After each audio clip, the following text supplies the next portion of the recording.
Turabaramukije mwese bakunzi ba Humure TV ndetse turabiyegereje mu makuru yacu y'uno munsi mu biganiro duhora dukorana namwe kugira ngo tuze kubana namwe muri kumwe naje byayisu ndetse n'umutumirwa Faustin tuza kubana nawe utubwira amakuru ya hariya muri Nord. Izi nizo ngingo tugiye kuganiraho kuri uno munsi. Ejo hashize twaganire n'abaturage baza Rurambo batubwira kuko Fureko ageze za Gitoga ndetse yajanwe n'indi mission itandukanye. Turaza kureberera hamwe uko bimeze nico yatumwe kandi na leta muri kare ya karere. Ku ndondo yo hagati babyutse neza ariko turaza kureberera hamwe ibyavuzwe na Muniga Ntama ndetse turaza kubisesengura ndetse turaza kureberera hamwe uyu mugabo ngo ni Faustin araza kuduheza update yari muri Nord y'intambara ziri kuvugwa hariya cyangwa se ibice bikomeje kwigarurirwa na M23. Kaze mu makuru yacu kuburambuye. Muraho neza Faustin, uratwumva? Ndabumva neza. Humure TV amakuru yawe meze neza byaye? Tumeze neza, turakomeye. Turakwiyegereje muri studio kugira ngo tuze kubana mu makuru yacu y'uno munsi. Urakoze cyane, nanjye ndahabaye nta kibazo rwose. Twebwe dukomeje kugira ibibazo iriya mu gace kiwacu niko novuga. Ndabikurikira. Sinzi turaza kubigarukaho ariko hari umugabo uheruka gukubitwa na za Mayimayi waragiye muri za Mayimayi umunyamurenge ndetse ari kumwe n'abasirikare nk'abangahe barakubitwa abonye amafoto ibyagiye biba bamanuka ndetse yaraza Uvira ngo agera yaraza Uvira bamujana mu bitaro kuko bari bamukubise cyane yari umaze kuba umugabo mukuru witwa Fureko. Turaza kumugarukaho nkubwira ukuntu yazamutse ariko azamuka muri mission itandukanye na mission yaragize iminsi yariya yo kunyaga ibintu by'abanyamurenge ndetse no kubatortira no kubica. Kuri ubu ngubu noneho ngo yazamukanye amafaranga menshi. Turaza kugaruka kuri iyo nkuru ariko tutarayigarukaho ndashaka ko utuheza update mbere yuko tugaruka ku kiganiro Muniga Ntama yagize hariya wategereye nawe tuze kugisesengura aho turi kumwe nawe. Duheza update y'ukuntu bimeze hariya muri Nord. Urakoze cyane byayesu, urakoze n'abakunzi ba Humure TV. Mu by'ukuri benshi urumva babumvisha amakuru, itangazamakuru ryarabaye ryinshi ariko ni na byiza kugira ngo abantu bamenye uko igihugu cyabo kimeze, bamenye uko isi ihagaze, bamenye aho amakuru ageze. Kuri ubu muri Nord ntabwo byoroshye ariko birahengamira style n'ubundi kwa Kisekedi. Agace cyane kari kuberamo imirwano ngira ngo abamaze imisi babikurikira murabizi na agace ka Masisi aho M23 ikomeje kugenda yisubiza ifata uduce twari twarafashwe twari tumaze n'igihe na ziriya ntera hamwe na Wazalendo ndetse n'abasirikare ba Katanyama. Binakeka ko hashobora kuba hari abasirikare b'abarundi nabo bari muri ibyo bice bakeya bagenda baturuka muri Warikare ariko ntabwo bifitiye gihamya 100%. Gusa icyo nabwira abatwumva nuko amakuru ahari izo FDLR na Wazalendo bari bamaze imisi bari muri ya misozi muri ya mashyamba ya Masisi ahitwa za Gatoyi ahitwa za Mahanga ahantu henshi muri ibyo bice. Ntuza M23 yafashe initiative yo gukora ngo zero Muzalendo muri Nord Kivu. Ubu ngubu niyo ntuza niyo nsanganyamatsiko niyo ntuza bafite niyo gahunda ihari ubu ngubu. Ubu rero bamaze gukomeza ibitero neza barabikaza cyane. Abasore baragenda bafata umudugudu ku wundi. Ejo bundi bari bafashe intuza chefuriye ya ntuza ya Katoyi. Gatoyi rero barahaza biwacu bahita Gatoyi ariko abaswahili bakavuga ngo ni Katoyi. N'abanyamakuru kubera ko bataza amazina yaho benshi bumva bavuga ngo Katoyi ariko abantu bahatuye bene wacu benshi bo bavuga ko bahita Gatoyi ni Mahanga. So Gatoyi rero FDLR na Wazalendo na leta ya Kinshasa babyutse bigamba ko bayisubije ariko amakuru mfite natohoje neza nuko ari ya ntambara yo kuri social media Gatoyi iracyari mu biganza bya M23 ubu ngubu bakikije imisozi irangamiye centre ya Mahanga kugira ngo barebe ko nayo bayikuramo. Basigaje uduce dukeya cyane tutarenze nka 5 Masisi yose ikaba ibaye libere, hanyuma bagakomereza muri Walikale nta kintu bikanga, kuko kugira ngo abaturage bo muri Nord Kivu wenda no muri Sud babona amahoro nuko M23 igomba kwigiza umwanzi kure, apana ibyo guturana nawe mu marembo ngo bayo barebana. Sino bitabaye gutyo nta mahoro abaturage bacu bagomba kubona, biragoye. Ngira ngo wenda nitugera no muri Sud uribuka abaturage bo muri Abarundi bari mu gice cyitwa ntabwo ndi kwibuka uko hitwa, wenda ndibuze kuhibuka, barimo gutabaza M23 ngo izibatabare kubera ko leta ya Kinshasa na Wazalendo babafashe nabi, kandi n'abaturage b'Abarundi bari ku butaka bwa Kongo. Ngira ngo ayo makuru wayumvise, barayandikiye M23 baravuga bati uko mwabohoye abandi natwe nimugire mutugereho, turapfuye, dukeneye ubutabazi bwanyu. Nawe wibaze kugira ngo abaturage bo mu kindi gihugu kabone nubwo wenda bacumbitse muri icyo gihugu batabaze abo bita ko ari inyeshyamba, abasirikare ba leta yabo baje muri icyo gihugu ntibagerageze kubitabaza. Nabyo birasa, bavuga ko ngo bagenda bareba ngo ku mazuru, ubwo nabyo ni bya bindi by'amoko still urabyumva. Barimo barayitabaza rero M23 cyane ko igomba kugera muri Sud Kivu igatabara abo baturage b'Abarundi batuye muri Kongo. Muri rero nsubiye iwacu ruguru nyine muri Noro, uko nabikubwiraga, utwo duce twose turi kugenda dutekana, baragenda bafata agace ku kandi mu gihe gitoya. Ndagira ngo rwose mbwire aba special wenda nk'abantu baturuka muri Noro, ndagira ngo mbabwire ko mu gihe gito iriya noza territoire ya Masisi igomba kuzaba yabaye libere ku kigero c'100%, kuko twakunze kubibwira abantu igituma hari ahantu habaye intambara itarangira.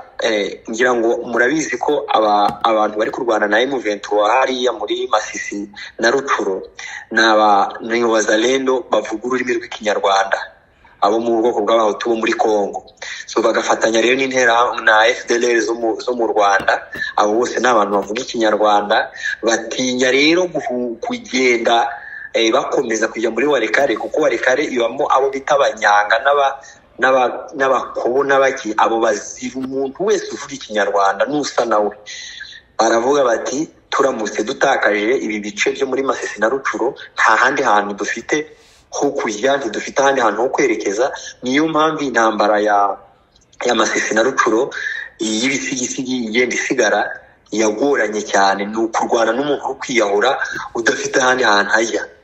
Ibyo ngibyo abantu bajya bimenya. Haravuga ngo ariko ngo M23 ngo kubera iki yananiwe kubakura ngo hari ahantu ngo yarafashe za Goma na za Kanyabayonga na za Bukavu. Kurwanira mu mashyamba, abaturage d'abord barabahisha ibene wabo. Ikindi cya kabiri ni ukurwana n'umuntu udafite ahandi hantu ahungira, avuga ati ninjya muri Walikale abanyanga nabo ntabwo banyorohera. Niyo mpamvu barwana ubudakurako. So rero gusa bigezaho byanze, umusada ya leta iragenda ishira, ibintu by'intwaro, amasasu, abasirikare baragenda bashira kubera ko M23 kino kintu yaragihagurukiye cyane. Irimo iragerageza gushaka uburyo igomba gukiriyaringa neza iriya zone ya Masisi na Rucuro, ku buryo nk'uko babivuga muri siloga yabo bikaba ari zero muzarendo muri karagace ko muri Nord Kivu. Ndumva ayo makuru ariyo wenda twaba dutanze. Ikintu kiza gituma bari abantu badashiraho abazalendo niki cyane kuko bavanze n'interahamwe, kaba byenda batazabarwana batagira ibirindiro, bazabarwanira mu mazu bakambura imbunde bakarasa bagasura mu baturage. Icyo kiri mu bituma M23 idashobora kurwana nabo neza ngo ibintu bishobore bijya hagaragara. Nubwo ngibageramo bakagenda bakihisha mu baturage, barangiza bakabatega wenda si igico, ugasanga hari abana bacu bahaguye cyangwa bakahakomerekera. Ariko igihari ubu ngubu umukwabu donke kwinjira, kumenya neza aho bari. Urabazi M23 ku bijyanye n'ubutasi n'abantu bari ku rwego rwiza rwo hejuru, bamaze kumenya rero neza ibirindiro by'abari abagizi ba nabi, ibirindiro byari amabandi. Baragenda noneho bakabagwamo neza, bakabakorera ikibakwiye. Ahubwo akandi kantu wenda nanibagiye kubwira abantu nuko Kisekedi ibino bintu byagiye bivugwa abantu benshi bakagira ngo nugukabya ngo abantu barimo barabeshya, nuko Kisekedi n'abafatanyabikorwa be bamaze kohereza umutwe wa ADF na wa wundi wabicanye Kabombo, ubu tuvugana watangiye kugira muri Rucuro, muri teritwari ya Rucuro hano muri Nord Kivu. Bavuye ahitwa za Rubero za Beni, noneho bageze muri Rucuro. Ntabwo ndamenya ahantu bateye ariko bisha abantu benshi, ariko abo bose baterwa inkunga na leta iriho ya Kinshasa yananiwe gukura bari abantu. Urabizi baturutse mu bice bya za Ituri bagenda baza gake gake, kandi murabizi ko baragenda bagatera insengero abantu bari kwisengera bakabica ntibagire n'umwe basiga, ariko baterwa inkunga na leta ya Kinshasa. Kuko nta ushobora kumbwira uburyo leta yananiwe gukura bari abantu, hari abantu bica abantu, ahubwo igashyira imbaraga mu kurwanya M23 na twirwaneho, barwanira abaturage babo birwanaho. Abantu mbese twavuga ko ari abantu bari kurwanira abanyamahoro nk'uko muri Gatamba yabivuze, nawe turamugeraho. Ugasanga leta ya Kinshasa irimo irafata imbaraga zose irazishyira ku ntambara yayo na M23 na twirwaneho. Ba bantu bayobora ahantu hari bafite ubutegetsi, bayobora abantu bakabaho mu mahoro, bagahinga bagatunga bagatunganirwa, ukananirwa kuya guhiga ba bandi bica abantu ku manywa y'ihanga, abantu babareba n'imipanga bagatemagura neza. Ubu tuvugana batangiye kwitera inkunga, yageze muri Nord Kivu za Rucuririyo, ariko ntabwo M23 ari FARDC, nibaze nabo barakabona.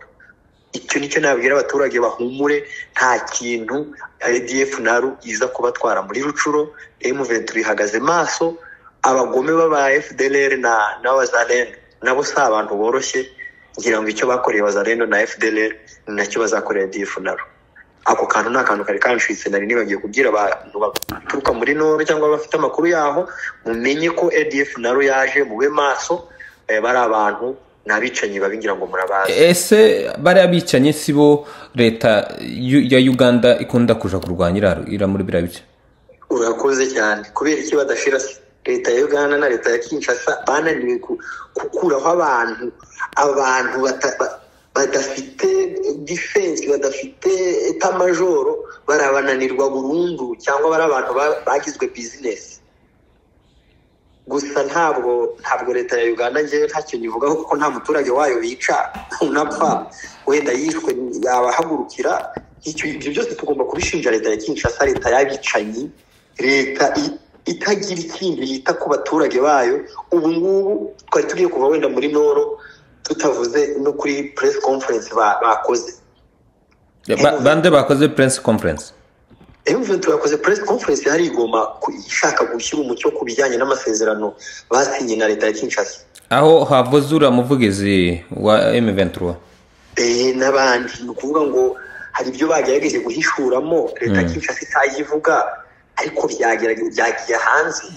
Hari ukuvuga ngo bavuze ko leta mu masezerano ubundi bafitanye, kandi leta ya Kinshasa itashyira hanze amasezerano yabo, bavuga ko leta ya Kinshasa na M23 bagomba guhiga imitwe yose yitwaje intwaro, harimo n'abo Wazalendo na bariya imitwe y'u Burundi na izo FDLR, bose bafatikanyije barangiza bakayikuraho bakayambura intwaro. Ariko nta na rimwe wari wumva leta ya Kinshasa isohora itangazo ngo ivugire ijambo nk'iryo.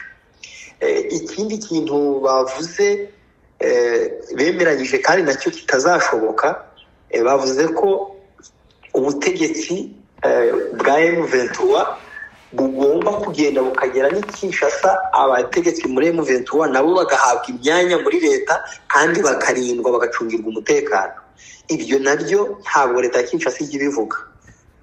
Hari n'ibindi byinshi bagiye bavuga, ngira ngo ninza kubona ahantu nabyanditse ntibuze kuza kubisubiriramo abatwumva, ariko ibyo ni ibintu M23 yabwiye abantu, hatangaza ushobora hari ibindi wumvise. Gusa igihari ni uko leta ya Kinshasa idashaka kuvuga ukuri. Hari n'amasezerano bavuga yuko bagiye gusinyana n'Abarusiya ngo bakabafasha nabo mu ntambara ya Kongo. Iyo ni leta ya Kongo igiye gusinyana n'Abarusiya ngo babatoreza abasirikare. Za Israel zaratoje, za Korea zaratoje, ubu noneho Abarusiya nibo bagiye gukurikiraho. Urabizi ko budget ya gisirikare yongejwe, ngira ko wabibonye byasohotse no kuri za BBC. Abasirikare bongewe ngo amafaranga menshi y'umurengera ngo bajye gukura M23 mu bice yagiye ifata. Ibyo byose ariko bibagirwa ko ntabwo amafaranga ari yarwana, ahubwo harwana umuhate. So ibyo byose nibyo harwana impamvu ari wo muhate nyine. Ngo niba ufite impamvu ugomba no kugira umuhate kuri iyo mpamvu yawe, ugakomeza ukayigumaho. So rero ibyo kuvuga ngo bongeye budget ngo 20% kubijyanye na budget y'umwaka, iyo 20% yose ikazajya mu gisirikare. Ibyo byose nta kintu na kimwe bizahindura ku kibuga cy'imirwano. Stili bihari nuko ugomba ufite ukuri azatsinda, udafite ukuri nawe azajya aho agomba kujya. Ndumva ari ibyo navuga gatoya muri Nord. Urakoze cyane kuri update udugejejeho Bwana Faustin. Mbere tutarashika kuri Munigantama, reka mvuge ano makuru ari kucaracara hari iwacu abantu benshi batazi. Ndaza kureberera mu gace kamwe ka Rurambo, byendawe ntukazi, Nirandondo iherereye ino za Bukavu. Hariho umusirikare wa leta wacitse akaja mu uri Mayimayi w'umunyamurenge bita Fureko. Sinzi ko akomeje kumukurikirana ku mbuga nkoranyambaga. Ejo bundi yari yafashwe na Mayimayi ndetse na FRDC, arakubitwa cyane, ashirwa mu modoka na Kando yari kumwe n'abasirikare nka 3 cyangwa 4. Sinzi ko abikurikiye Bwana Faustin. Ntabwo nabikurikiranye ariko narabyumvise. Kuri ubu ngubu baramumanuye bamukubise. Ni umugabo umaze gukura, ufite nk'imyaka hafi irenga 60. Ni umusirikare wakoze igisirikare uzwi n'abasirikare benshi, ariko yakubiswe muri ubwo buryo akurikiye ingabo ziwe bari bafunze hariya za Remera. Aramanuka, iyo ni inkuru ndende ko ndagenda nyica hejuru, ngo ashike Uvira bamujana mu bitaro kubera ukuntu yari ameze nabi. Nyuma yabwo haza kuba intervention ya Gasita, agerageza kuvuga ndetse na za Mayimayi za ruguru, iriya za Gahororo na za Gitoga, zibasha gushiramo imbaraga kugira ngo asohoke. Amaze gusohoka, leta imuheza mission ariyo nshaka cyane kugira ngo mvugeho mbere yuko tugenda tugashika kwa Munigantama, ariwe tuza guhagararaho cyane dusesengura twembi. Bamuheza mission yo kugira ngo agenda aje gusenya twirwaneho ya hariya za Gahororo. Hariya za Gahororo hariho abaturage, bamuheza amafaranga arenga ibihumbi 3 by'idolari kugira ngo agenda aje kuresha bamwe mu basirikare ndetse na za Mayimayi mu rwego rwo kwitegura kugira ngo bazabashe gutera twirwaneho hariya. Bamuheza amafaranga ibihumbi 3. Ndaguca mu gato. Nta mafaranga arenga ibihumbi 3 by'idolari cyane ibihumbi 30. Ibihumbi 3 by'idolari kuri make se ni make yakwera kuri kuyumva kubera kuri no muri Amerika, ariko yafite ara muri Kongo ni menshi, kuko bamuhaye mission yo kumva ko umwana wese uzozuva muri twirwana wamusanga azaza muheza idolari 250. Kuri ubu ngubu niyo propaganda yazamukanye ndetse na mission. Ubushize kuwa mbere cyangwa se n'akazi rimwe kuko tubivuga mu Kinyamurenge, bari baremye mu isoko yari hari, kuko ntibari ba expectinga kuko ira soko izobasha kurema kubera ko iyo ubushize ntiyari yaremye kubera imyivumba gatano y'abamayimayi, kubera ko Fureko yari yavuye muri ako gace bavuga ko agomba kugaruka. Nono ejo bundi ngo aremana nizo ngabo ze nizo zari zaremye, ariko amakuru atugeraho nuko Fureko kuri ubu ngubu yarenze nawe ubunyari za Gitoga ndetse afite nayo mafaranga, ari ufite iyo propaganda yo kugira ngo abashe kugarura cyangwa se abashe kwigarurira abaturage bahariya muri kara gace b'abanyamurenge kugira ngo bamugane. Ariko kuri ubu ngubu baramumenye, bamenye kuko ari umuhemu, nta mwana numwe uri kumwitaba cyangwa se ngo amwumve kuko n'umwanzi kandi yaratsinzwe. Iyo niyo update notanga iri hariya muri kare karere. Reka dukubitire mu karere ko kundondo yo hagati, aho tuza gusanga ba Munigantama hariya kundondo yo hagati. hariho update sinzi ko ikurikiranye ya Muniga Ntama yatanze amasaha 72 ko abasirikare batwirwaneho bagomba kurambika imbunde banga bakaraswa ndetse Minembwe igakorwa nka kuriya kwagaza ngo abazoba basigaye ari abanyamurenge bazohaba ariko babane nabo atari uko nguko ngo barambike imbunde. Ibi bintu wakurikiye kiriya kiganiro bacumvishe gute bwana Faustin? Urakoze cyane bwana umuyobozi wa Humure TV. Urakoze.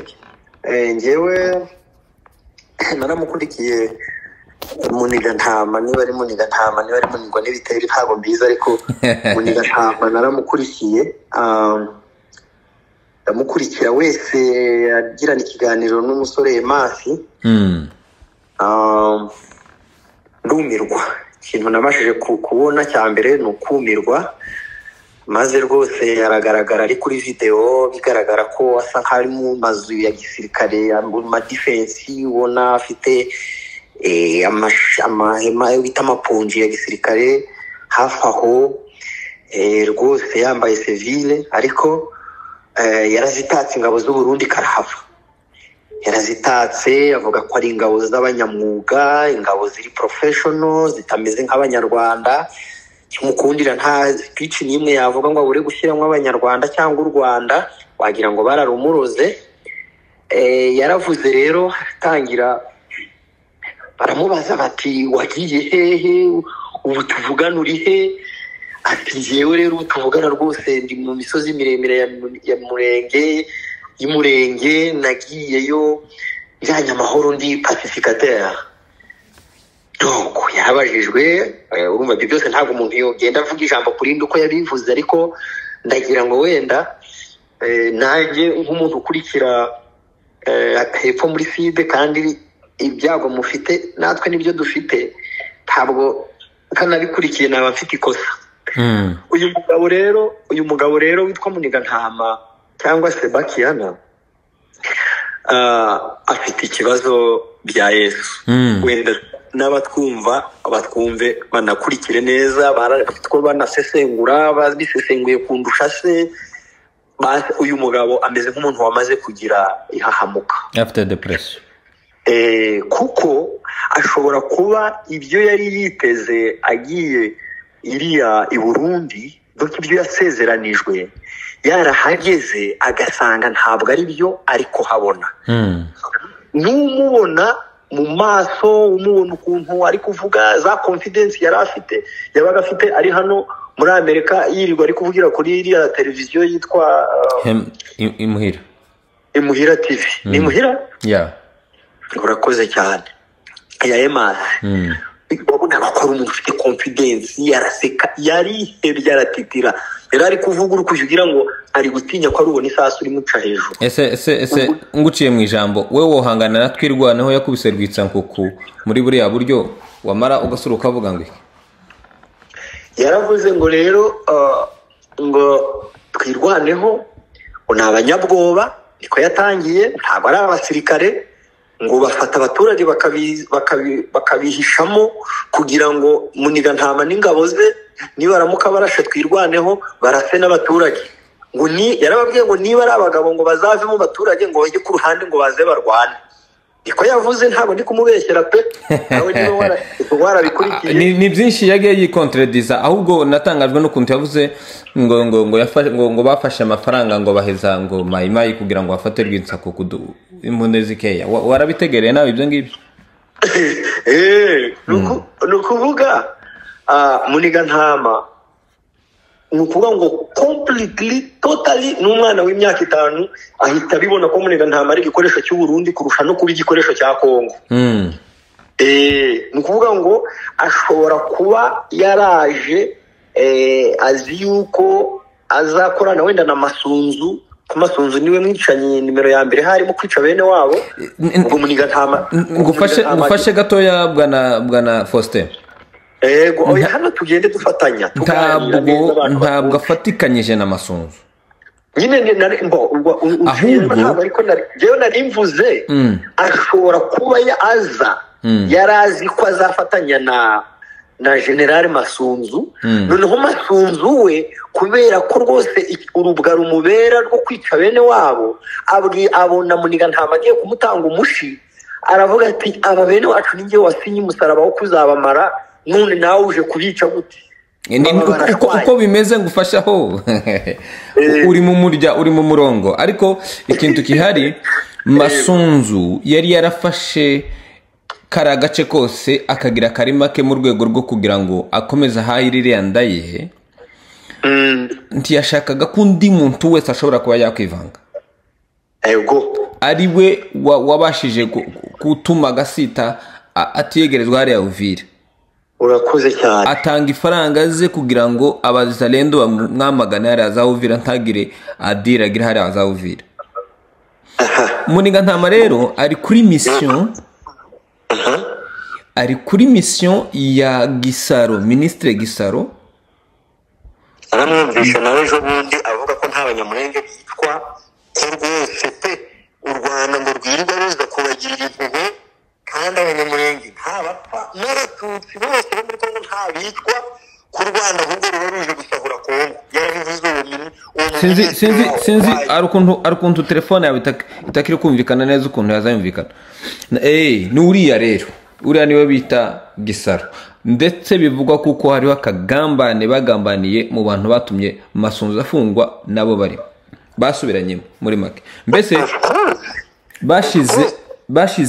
bashize Muniga Ntama hariya nk'igikoresho cyo kugira ngo kibe transparent, ibikorwa byose bizaza biba bibi by'abarundi biza byitirirwa nde Muniga Ntama. Reka dukomeze kuri Muniga Ntama. Muniga Ntama yaravuze ngo kuva yabaho nibwo yabona ingabo ziri professionnel, nizo zimurinda, muzitwa niba ari Tafoke, sinzi ukuntu anyazita. Nuko nguko ni Tafoke. Izo ngabo rero z'abarundi ngo ni ingabo zirwana banza n'iz'abarusiya zitashobora izo ngabo yavuze, cyangwa iz'abanyayisiraheli nibo bantu ngo bazi kurwana bafite n'ibikoresho. Ati ni ingabo ziri professional, ati aha ngaha turi hari abanyamurenge nta muntu bakoraho. Undi yaramubajije ati se uriya musore Masi yaramubajije ati se ko bivugwa ko mujye mubuza abaturage kujya guhaha mu by'ukuri, kandi nkaba ndi kumva izo ngabo uri kuzishima, byagenze bite, bigenda bite kugira ngo mubuze abantu guhaha? nawe ubwawe urimo bagiye kurwanira abo baturage. Uzi uko yasubije? Yaravuze ngo abo baturage uvuga rekera M23 na twirwaneho, aho kugira ngo bazane ibyo bahaha ngo bakinjirana amasasu n'imbunda muri Minembwe. Ati ntibitandukanye n'abanzi. Donc yabivuze neza nk'ukuntu umuvugizi w'ingabo zabo yabivuze, witwa General Baratuza. Yaravuze ngo abanyamurenge ngo bitandukanye n'umwanzi, ngo barebe ko hari uzababuza kujya guhaha. Ejo rero uyu mugabo Muniga Ntama cyangwa Seba nawe niko yaravuze ngo aba baturage urimo tubwira ntabwo baba ari abaturage, ngo baragenda bakiyemfitira n'abasirikare ba M23 na twirwaneho, ngo bakajya kuzana amasasu n'imbunda. Ukibaza ngo bagiye kuzana amasasu muri Uvira iyoberwa na M23. Urukumva? Ni kwikontradiza umugani wawe wabivuze neza. Donc aragenda yivuguruza, reka tubivuge mu Kinyarwanda. Kuvuga ibintu mu kanya ukivuguruza. Ufashe speech z'uyu mugabo witwa Sebastiana yavugaga kiri hano, ukazifata ukazimwumvisha, wamara kuzimwumvisha ukongera ugafata speech yavuze ari gukorana ikiganiro na Emma.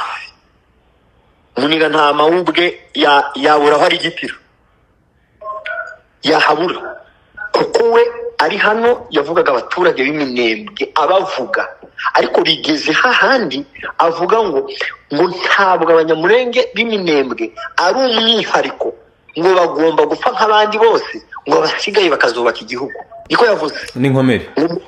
Ngo muri Gaza ngo abantu barapfuye, ngo zahehe muri Iran ngo muri Ukraine bari gupfa nahe ati rero ati abanyamurenge ninde wabwiye ko bari umwihariko ko batagomba gupfa uri kumva ibaze nawe mwene wanyu kumva ko ari kuvuga muri ubwo buri ari baravuga ati uyu mugabo rwose tubwire n'abantu wenda bamwescotinze cyangwa se sinzi bari kumwe nawe kuko izi radio tuvugiraho izi YouTube tuvugiraho akenshi nabo zibageraho mu by'ukuri uyu mugabo mumuganirize mu mwegere mumubwiye ko agiye gufata umuvumo uri ku rwego ruri hejuru y'urw'amasunzu yagiyeho azawufata kangahe bwana Faustin no kandi ariho intambara we nibwo atangiye intambara kuri ubu ngubu yafungiye abaturage bose bo Minembwe nta numwe uri kubona ibyo kurya kuri ubu ngubu afatikanyije na leta y'u Burundi kugira ngo yice icyo uvuga ko azabona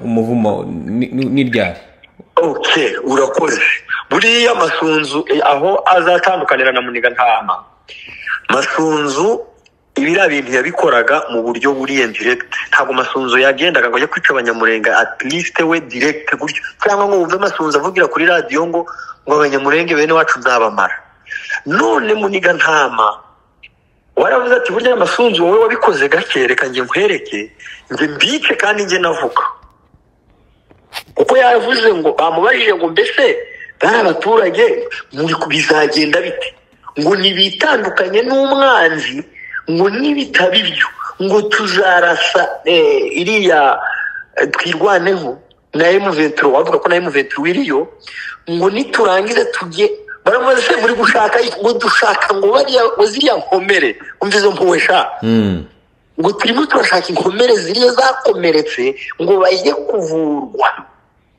niryari ko dufite imyaka itari myinshi ariko itari na mike niryari umwanzi wawe ari we ukugirira impuhwe ushaka kuyakuvuza akajorite zawe mu gisirikare mu myaka wowe umaze ntuza Uburusiya buri kurwana na Ukraine hanyuma Uburusiya bukababazwa n'inkomere rwose Ukraine yagize ati buriya rero twe turi gushaka ko hari ahantu ngo dukure inkomere za Ukraine twe kuzibavuriza ibyo bintu Muniga Ntama Sebastiana mu by'ukuri wibwira ko iriya televiziyo Imuhira TV ni televiziyo imaze gukomera bro yumvwa n'abantu benshi iriya message wasakaje uri kumva utarimo gukomeretsa abanyamurenge n'abandi bantu bose bikiremwa muntu twese abakongomani by'umwihariko iyo uvuga ngo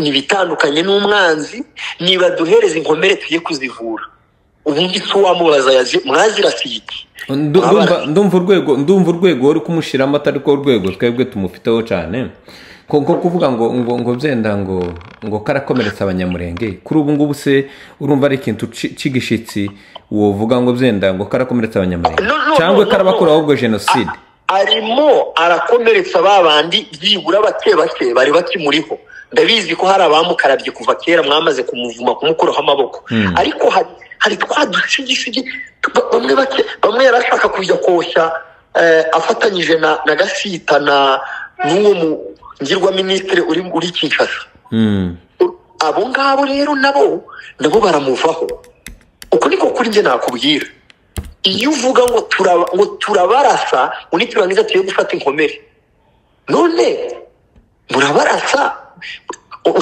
mwareka bazima se bakabaho basi inkomere wenda zo mukaziheba donc urimo kuvuga ibintu kandi ubona ni umuntu usobanutse kameme ntabwo ari injiji ariko ibintu avuga ngo nibaduhe inkomere uzi ko wagira ngo ni inkomere z'abarundi twirwanaho yafashe ifite iminembwe yanze gutanga bashaka kujya kubohoza ngo abana barimo bari kuborera hariya undi akamubwira ngo kuki mwabujije ababyeyi kujya guhaha abo bantu nabo bararwana ngo nibitandukanye n'umwanzi none ka nkubaze Muniga Ntama cyangwa n'abandi bagushyigikiye iyo leta ya Kinshasa yatakaje ibice byinshi bitandukanye mu Vetro yagiye baka byinshi niyo twirwaneho wari wumva Kinshasa Kisekedi avuga ngo muve muri Bukavu cyangwa Goma mwitandukanye n'umwanzi mujye ku ruhande tugiye kurasa umwanzi.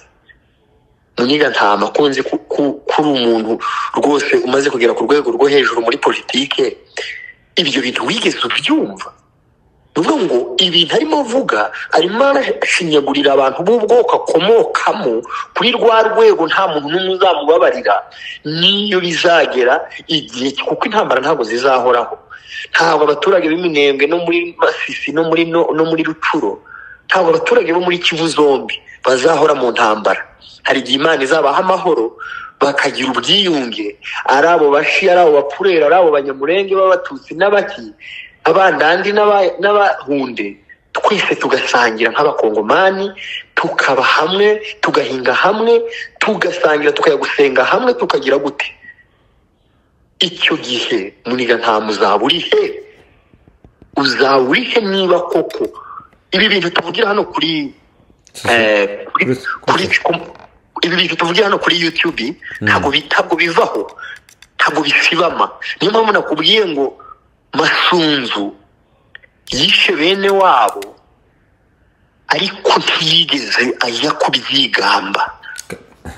Urumva? Ariko ntuzi ubugome bwa Masunzu, niyo mpamvu wavuga gutyo. Masunzu niwe muntu waduhekuye, atwiciye afande makanika. Yica afande makanika. Masunzu niwe wa mbere watanze imbunde hara za Minembwe azeza Mayimayi kugira ngo baze barase Abanyamurenge ari hariya za Minembwe. Ubwicanyi bwa Masunzu n'ubwa kera yishe abantu benshi b'Abanyamurenge ntotangira kurondora kuri ubu ngubu ngo mbivuge. None ntabwo ubona yuko amaraso y'ikiremwa muntu, amaraso y'inzirakarengane ajya agaruka abantu. Twabonye ko jenoside yakoreye bene wabo. Twabonye ko uyu munsi bamutsimbuje banomyeho undi mu mutsimbura hariya kuri 3e zone de défense. Ubwo urukumva tayari ntabakiyoboye kari agace karere ka gatatu. Ubwo nyine yavuyemo ni mu munyururu cyangwa kazavayo yahawe misiyo nk'iyo wambwira ngo niba ari foreko niba ari fureko we yari yaragiye muri Mayimayi, nta nubwo yari yaragiye muri leta. Yabanaga na Mayimayi ariko cyakora naragiye ndabona singiye kukubeshya na Mayimayi. Akuca abantu banyu bameze bate bya Yesu. Ubu ngubu Masunzu yabaye remplacer n'uwo bita Nyembo Abdullahi, General Major niwe wamutsimbuye kuri ubu ngubu, niwe ufite iriya 3e zone de défense. Kuri ubu ngubu Masunzu arakurikiranwa, noneho ibintu byabaye official nka ko umuntu yovuga abantu batekerezaga ko rero mabyenda azagaruka ejo n'ejo bundi, ariko kuri ubu ngubu kuba bambara remplacer bagashiraho undi bivuze kuko ubu ngubu bakiyakurikiranwa, ndetse hariho amakuru kuko n'abandi benshi bagiye bavugana nawe cyangwa bamushamikiyeho bakiyabakurikiranwa, ndetse bari kuri list y'abantu bafite kuzafatwa. None ikindi kintu tugomba kuvuga ahangaha ko tubwira abantu batwumva, aba bantu ba Muniga Ntama abangaba ba Sebakiana bakomeje kuguma mu birindiro by'Abarundi. Bavuga yuko rwose Abarundi ari abantu beza, ariko nakubwiye ko Abarundi bo muri kano gace ko muri Sud Kivu bari barahungiyeyo, barimo baratabaza M23 ngo izi batabare, kandi Abarundi bari kumwe na Muniga Ntama muri Fizi barimo kwica Abanyamurenge, barimo barabicisha inzara. Ngewe wenda ndashaka kubaza ko hari amakuru ushobora no kundusha muri Twirwaneho. Buba ufite uwuhe mugambi ku bijyanye n'ikibazo cya ba Muniga Ntama na Abarundi babugarije? Umugambi hari n'uwuhe, gahunda ni iyihe? Ese abantu barakomeza baratega amaboko, biragenda bite? Ko numvishe ko hari na gahunda yo kwigaragambya ya manifestation izaba hano muri Amerika y'Abanyamurenge bari kwamagana ingabo z'u Burundi, leta y'u Burundi, which is good. Natwe bazatumenyeshe, natwe tubaherekeze, kuko ntabwo dushobora gukomeza gushyigikira jenoside ntabwo ari ugufata abantu reka ngo batemagure. Ushobora gukorera abantu jenoside mu buryo buri mental, buri mental, ushobora gukorera abantu jenoside mu buryo bwo kubicisha inzara, mu buryo bwo kwivuza, kandi nibyo abarundi bari gukora. Mwebwe bimeze bite niba hari amakuru wenda ukura hariya? Kuri ubu ngubu hari ikintu wari ukozeho kijanye na manifestation yaratangiye ejo bundi. Hariho state imwe yakoze, ndetse twaganiriye n'abayobozi babo bahariya bakoze manifestation bagenda ku state representative ba buri state, bagenda berekana agahinda ndetse bavuga n'akarengane abaturage ba Minembwe bari guhura nako birahari muri ino minsi, bifite gushirwa mu ngiro. Buri state zagenda ibikora gutyo. Naho icyo kintu warumbajije ku biri kubera hariya ndetse no kuntu bari kureberera, urabizi igisirikare kiza kigenda uko abantu bashaka, kiza kigenda uko gishaka n'ukuntu cyateguye. Wabonye ejo bundi ibyabaye hariya za Rwitsankuku, ibyabaye n'ibikoresho bafashe barwana barasa bariya FARDC ndetse na Mayimayi muri biriya birindiro. Kuri ubu ngubu twirwaneho iriteguye umwanya n'umwanya, oda irashobora kuba yatangwa mu buryo bari abasirikare bashobora kuba bakurwa hariya. Niyo bari kwikuta ku gituza bavuga kuko bafunze, ariko urabizi kuko bafite impamvu, iba ko bararwanira impamvu, ntabwo bari kurwanira kuvuga ngo kontra ngo irahari kakura kwa leta y'u Burundi. Naho Muniga Ntamabira ari kuza yivuguruza avuga atera ubwoba, ashaka gutera ubwoba abanyamurenge. Iriya jenoside iri gukorerwa hariya kuko wari ubivuze, bari kwicisha abantu inzara, ndikukumva yego, bari kwicisha abantu mu mutwe, kumva ko ibaze nko masaa 7 saa 8 drone irasa abaturage mu muhanda, mu nkambi y'abanyamurenge iri hariya za Mikenke, ikaraswa mu masaa 7 saa 8, ababyeyi baryamye, abana baryamye, bakumva bakaraswa mu masaa 7 saa 8 z'ijoro. None ngiye mfite ikibazo wenda sijye kukikubaza, reka tukibaze n'undi wese waba ari kutwumva azakitubarize. Muniga Ntama ko Muniga Ntama yagiye gutabara abanyamurenge, none akaba ari ugiye kubamara. Icyo yagiye gukora aho Muniga Ntama, ntubona ko Muniga Ntama ubaye nk'aba bandi n'ubundi nabo barikisha ba Masunzu ba Muhizi bande bose bahisemo kugurisha ubwoko kubera inda yabo? Ibyo nibyo ari gukora, kandi sibyo ari gukora se cyane kabisa, kuko wagiye uvuga ko ugiye gutabara ubwoko.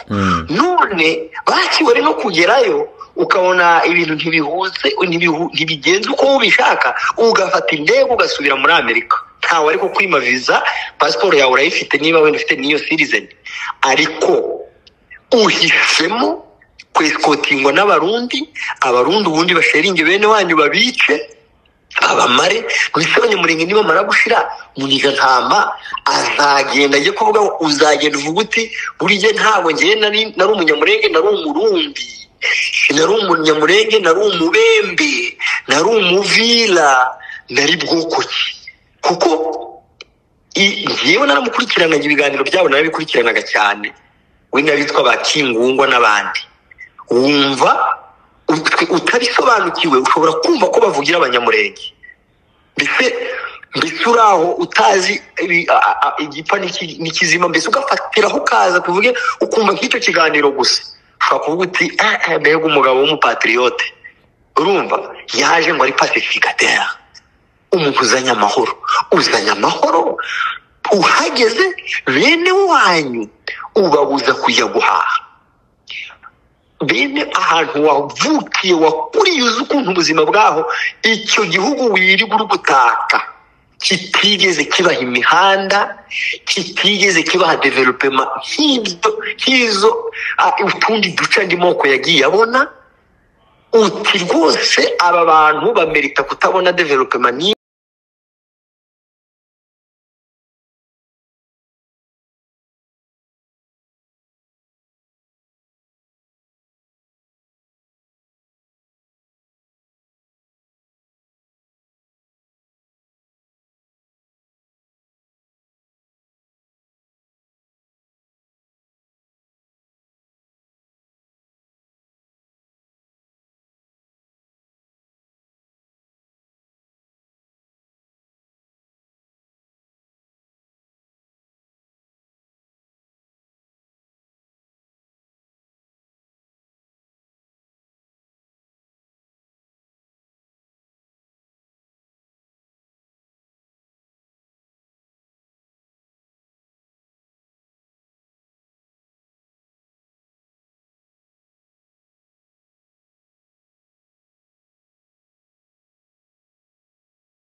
reka ahubwo nanjye nkomereze mu mujyi wa leta zagiye zibaho zisimburanwa za Kinshasa, kuko Munigantama azi kiriya gice cyose, arahazi niho yavukiye, azi ubuzima Abanyamulenge, azi ubuzima yabayemo, azi urugendo yagendaga agiye ku ishuri, igihugu kitabazi, azi ibyo yasobanuraga ku ishuri bitewe n'uko asa kuva kera no kuvuga ba Mobutu.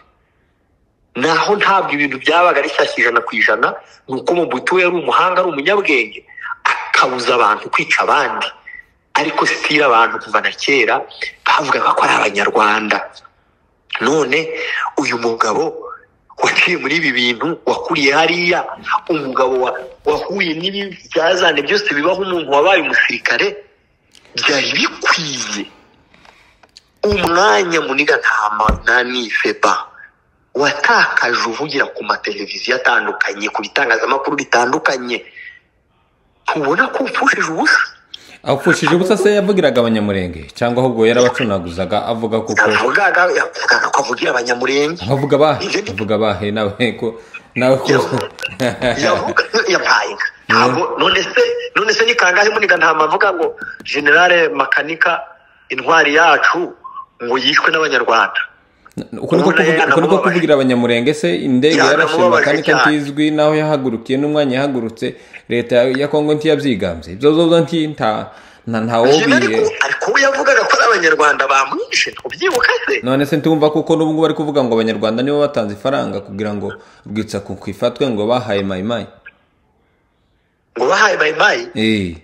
noneho icyo nobaza bare abantu 200 hafi 200 arenga yabapfiriye hariya za Rwitsa nkuku muri Aduyi, noneho baratanze amafaranga kugira ngo nabo bicwe. Hari ibintu bimwe na bimwe agenda yikontredizaho uriya mugabo mu byo avuga n'ibyo akora. Gusa ikintu kimwe tugomba kwamagana kuri Munigantama ni itsembabwoko afatikanyije n'Abarundi ndetse na FRDC na Mayimayi mu rwego rwo kugira ngo na FDLR kugira ngo bamareho ubwoko bw'Abanyamulenge. Nta kindi twovuga, ariko siwe mana baramubajije kandi na n'ubu ayibwira yuko icyo kibazo ngewe ntacyanditse ahantu. Baramubajije ngo ariko ngo ko muvugwaho ko mufatanya na FDLR na Mayimayi na leta ya Kinshasa na leta y'u Burundi na P5, yaragiye aratondora byose, aravuga ararondogora, ntiyigeze avuga ibintu yabajijwe ku bijyanye n'iyo P5. Urumva ubwo kubera ko nawe aba ari kubazwa n'umuntu navuga wenda ko amufana, ntiyamusubirishamo ngo amubwire ati ariko kuri P5 ntiwansubije. Oya, yaramuretse baravansa bajya ku kindi kibazo, ariko ntiyigeze asubiza uko umunyamakuru yamubajije. Umunyamakuru ashobora swati kuba yarabiretse ubwende kwanga kumuta mu mutego, cyangwa se wenda n'umunyamakuru akaba yarabyibagiwe, byose birashoboka. Ariko Munigantama yabajijwe ukuntu afatanya na FDLR zaratsembye abantu mu Rwanda, muri Nord Kivu, none bakaba bageze no muri Sud Kivu, ngo ntabwo bo bakorana na FDLR. None bakorana na FDLR, leta ya Kinshasa imwe ibyemera ku mugaragaro ko bakorana. Come on. Hari ikindi kintu nshaka ko tudebataho kuri icyo ngicyo cya Munigantama. Numwe mu bantu bagerageje kweza leta y'u Burundi. Nakubwiye mu gisirikare cy'u Burundi kandi leta y'u Burundi yaremeye kuko ari bifite mu bikorwa hariya byo kugira ngo bimire bari abasirikare cyangwa bimire bari abaturage b'Abanyamulenge kugira ngo baje guhaha. Ndetse Munigantama yeza leta y'u Burundi kuko nta genocide yakoze ndetse yayinakora kuri ubu ngubu. Ibaze kwifatikanya na leta y'u Burundi kuri ubu ngubu yisha Abanyamulenge bizwi hariya za Gatumba, kuri ubu ngubu ikaba yarazamutse mu minembwe yayica abandi Banyamulenge ndetse yanabafungiye n'ibyo kurya kuko uwizi iri gukora genocide, ariko agahaguruka akayeza akavuga ngo nta kiri gukora irera, ndetse niyo leta yakagombye kuba iri hariya. Yego, ndikukumva. Ibaze rero wowe wabitekereza muri ubwo buryo. Uragira ngo tugire icyo tubivugaho ibyo? Ni ukuvuga leta y'u Burundi nigeze kubivugaho hano ngira ngo kuri cano yawe n'ubundi leta y'u Burundi yarwanye intambara y'ikiraka byatangiye ari ibiraka basinye amakontara yo guhabwa amabuye y'agaciro bakarwanya M23 n'u Rwanda nk'uko bo babivuga kandi amakuru arahazwe abasirikare benshi bagiye bafatirwa ku rugamba b'abarundi bababwira yuko ngo bababwiraga yuko bagiye kurwana n'abanyarwanda ntabwo bigeze bababwira ko bagiye kurwana n'abakongomani ubwo ngo bo bavaga i Burundi bazi yuko bagiye kurwana n'abanyarwanda biri official atari gushidikanya nta no gukekeranya bo bavaga i Burundi mission ari kujya guhurira n'abanyarwanda muri Kongo. Ni nko kuvuga ngo twebwe turi u Rwanda namwe muri Burundi tugiye gukinira match muri Tanzania ariko turakina no mu Burundi. Nubwo ngo byabaga bizwe ko bagiye gukorera match yabo muri Kongo ariko abo bakina n'abari abanyarwanda. Ni nkurwo rugero nago harwiza rwumvikana kugira ngo barwumve. Rero leta nk'iyo ishobora kubwira abasirikare bayo bene gihugu ko bagiye kurwanya umunyarwanda cyangwa umuturanyi wabo badafite icyo bapfa, umuturanyi utigeze abashotora ngo abatere, ukavuga ko ari we mugiye kurwanya kandi noneho mukajya kumurwanyiriza mu kindi gihugu, byari ibintu navuga ko bicuramye kandi ngira ngo mwabonye byagiye bibabaho.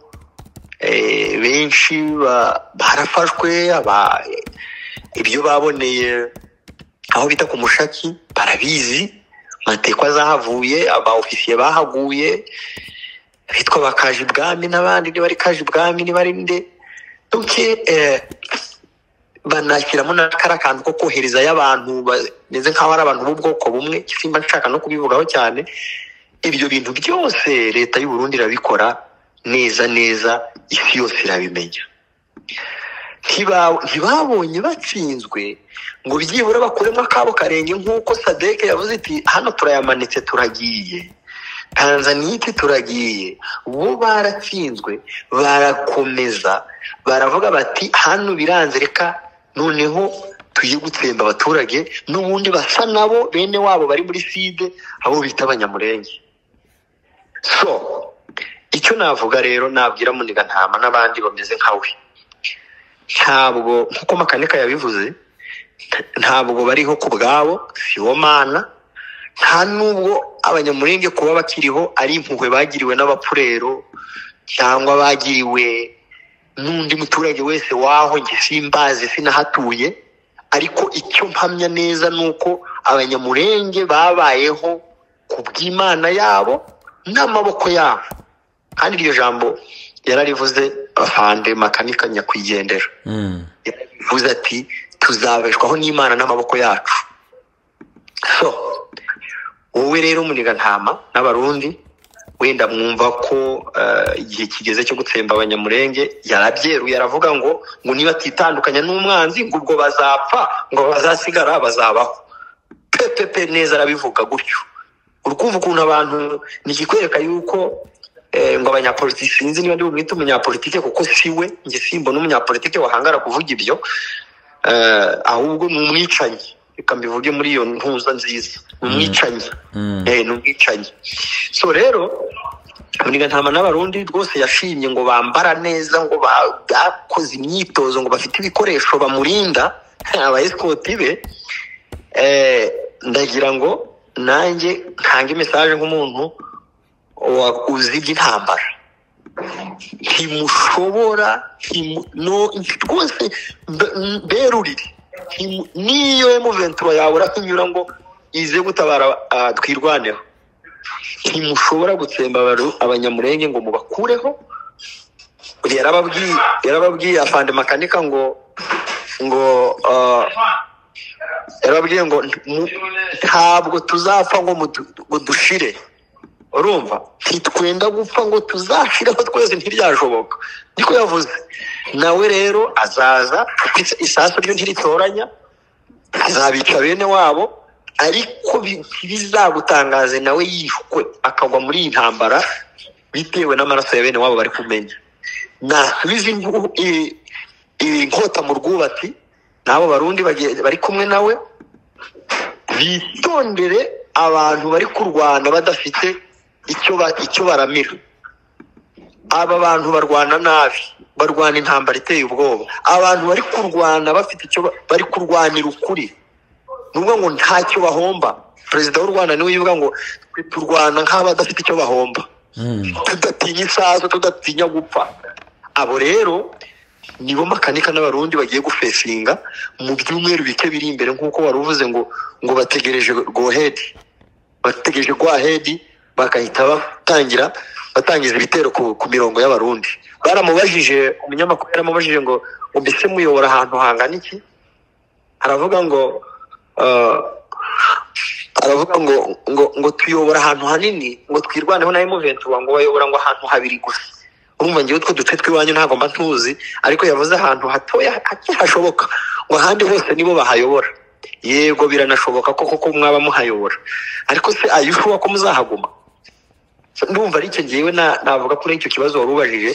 Iyo uvuga ngo abarundi ngo barategura nta genocide bazakora, none se twirwaneho izamanika amaboko ati ngaho muze. Ubu ngubu hari umuntu ukiraho ushobora gutega ijosi ngo nimuteme umuntu mu mutwe igikanu mukureho. Yarababwiye, Fande yasize ababwiye, abahaye message ngo ubu umuntu yaza akantema, niko yavugaga. Nigeze kumwumva muri icyo giterane, ngatega ijosi ngo ntema. None se wibwira ko atari kwigisha abasigaye? Bazarwana rero kugeza ku wanyuma. Hasigariye umugabo umwe azandikwa mu gitabo nk'umuntu wagambaniye ubwoko, hanyuma ubwo azashyirwa imbere y'imanza, cyangwa naba yaranapfuye, urubanza rwe ruzacibwa igihe cy'Imana nayo igiye kubaza abanyabyaha ibyo bakoze. Azongera acibwa urundi rubanza, kuko intambara ntizamusika. Hinda kuba muzima, naticwa na bene wabo, azicwa nabo barundi bari kumwiruka inyuma. Ndumva ari cyo ngiye namuvugaho. Nawe wagira icyo uvuga, wenda tugakomeza tukaganira. Uko niko kuri Bwana Faustin, uko niko kuri, kandi biriya yagiyemo byo kuvuga ngo afatikanye n'abarundi. Ubu ngubu ni igikoresho cy'abarundi ndetse na FRDC, kuko ikintu cyose kizoba kibi niwe bazabasha kucitirira, kuko ni uri hariya hejuru mu rwego rwo kugira ngo atsembe abanyamurenge. Muri kiriya kiganiro Nyategere ni byinshi yagiye yikontrediza ndetse yirengagiza ku bintu biri kuba, kugira ngo akomeze abeshe ndetse yumvikanishe kuko ari hariya mu rwego rwo kugira ngo abashe gutsemba abanyamurenge. Nta kuntu umuntu yovuga ari umutabazi avuga ngo bazorasa ngo hamere nka Gaza muzi ibikorwa byahabaye, ngo bazoharasa ngo n'abaturage. Ni ukuvuga ngo gahunda ihari yahahaye n'iminsi.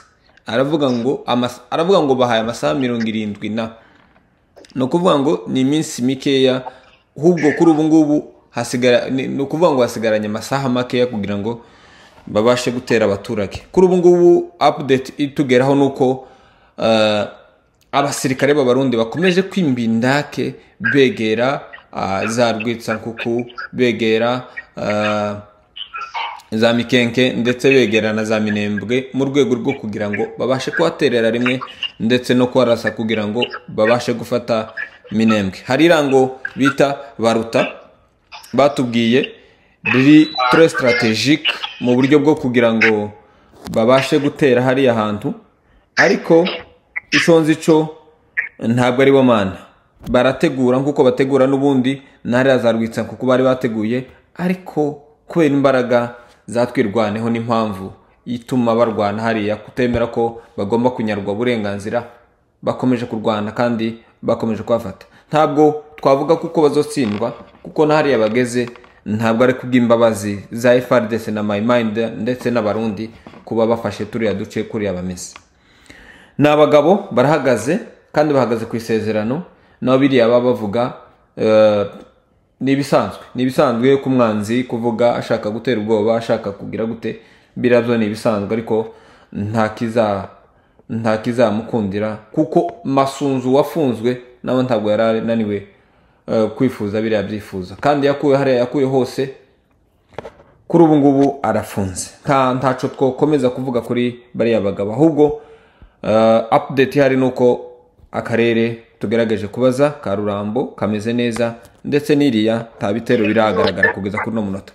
sinzi ko hari ikindi kintu byenda wokongeraho turangiza bwana Faustin nimba ari update wowe ufite cyangwa se nimba ari cyo ufite kongera kuri iki kintu twaza tuganira ku musozo. Ibyo kuvuga muri Kongo ni byinshi ariko twafungira aha, ariko icyo nge navuga nuko abantu bari hariya muri biriya bibazo haba muri Noro no muri Masi no muri Side nuko nagira ngo mbabwire ko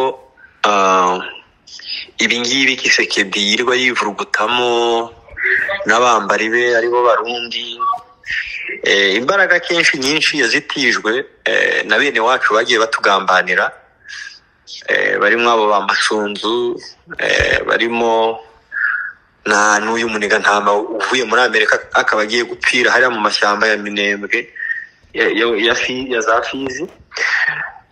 Icyo navuga nuko uko byagenda kose Kisekedi nawe ubwo arabizi neza ko ni nka kundi umurwayi abarwaye ariko akavuga ati reka ngerageze kunywa kano ndebe ko wenda ntapfuye umunsi nkazapfa ejo, ariko arabizi ko atenda gutsindira iya ntambara.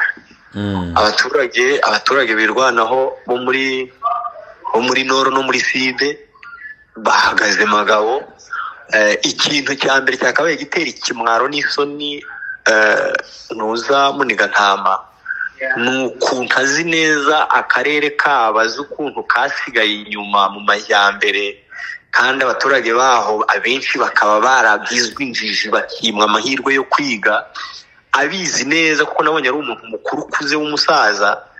Ariko icyo agiye gushimira leta ya Kinshasa yimye abo bantu ubwo burenganzira bwabo akaba ari ugutsemba bene wabo. Mbese niryo shimwe agiye guha Kisekedi n'abamubanjirije, ati rwose buriya rero bari bene wacu nubwo mwabimye imihanda mukabima n'ibitaro mukabima amasoko mukabima iki, ndabafasha tubahembe kubamaraho hasigare muzahatuze wenda babembe cyangwa abapfurero cyangwa abasha. Icyo rero niko bimeze, kuko nuriya mu ministre wabo birirwa bataka witwa Gisaro yavuze ko nta bwicanyi bujya bubera muri Kongo, ko nta batutsi bajya bicwa. Niko yavuze, naramwiyumviye. None njye nibaza Abanyamurenge rwose ni namwe ndi kubwira benshi, mu by'ukuri aba bagabo banyu ntabwo ari wowe ndi kubwira, kuko wowe wenda ibyinshi wowe turi kubyumva kimwe. Ndi kubwira abajya bakurikira aya macano yanyu.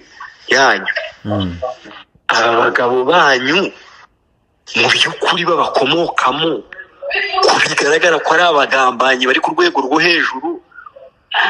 Bibazaho muti mukora iki kugira ngo bano bantu bikosoke ibi bintu, hazavuka abandi Banyamurenge badashobora kugambanira ubwoko bwabo. Abangaba ko tubona ibyabo byanze, izi generasiyo z'abagisaro n'abamuniga ntama n'abamasunzu n'abagasita, kumbuna ni generasiyo zimeze nk'izavumwe. Ibi bintu Abanyamurenge barashaka bajya babitekerezaho bakavuga bati tureme generasiyo nshyashya izamenya agaciro k'umunyamurenge, generasiyo ishobora kugira Kinshasa ikavuga, generasiyo idashobora gupfa kwicarana na iki kigabo, uyu mugabo wanga abatutsi yitwa nde uyu yitwa nde ndamwibagiwe Bitakwira. Ubu tuza uwo mugabo Gisaro yicarana na Bitakwira bagasoma champagne bakagutomera mu kanya. Bitakwira yamara kugera iwe akavuga ati irangegera y'umunyarwanda nahoze nsangira nawe. Urumva ibyo aba bagabo nubwo wenda leta ya Kinshasa kiba yabahaye amafaranga menshi, koko neza amafaranga yabahumye amaso abafunga umunwa, muremeye pe bene wanyu bitwe bashire, hasigare na bene wanyu bakeya bameze nk'amwe bari mu mahanga nabo mubahereze, ubundi bavuge yuko nta bwicanyi buri gukorerwa Abanyamurenge.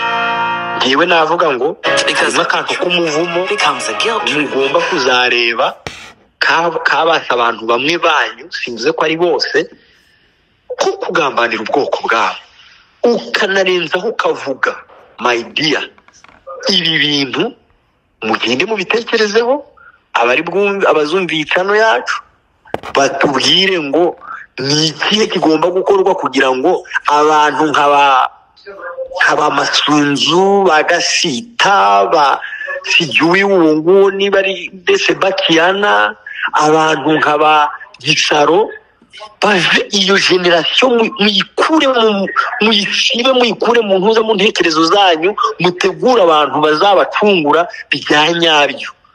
Ndumva ari ibyo navuga, kuko ni byinshi byo kuvuga. N'ejo tuzavuga, n'ejo bundi igihe abantu bagihumeka ntabwo tuzabura kuvuga, hari aho kuvugira.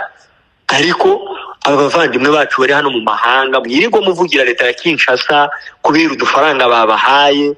Babyeyi banyu niba atari na nyokuriyo, nyokoro Mariyo, nyoko wanyariyo, so wanyariyo, mubyara wawe ariyo, cyangwa se inshuti yawe mwiganye ariyo, ari kwicwa n'iyo nzara iri guterwa na leta ya Kinshasa na leta y'u Burundi, murimo gusigiriza muyigira zahabu, mutaki igisirikare cyayo ngo kirakomeye.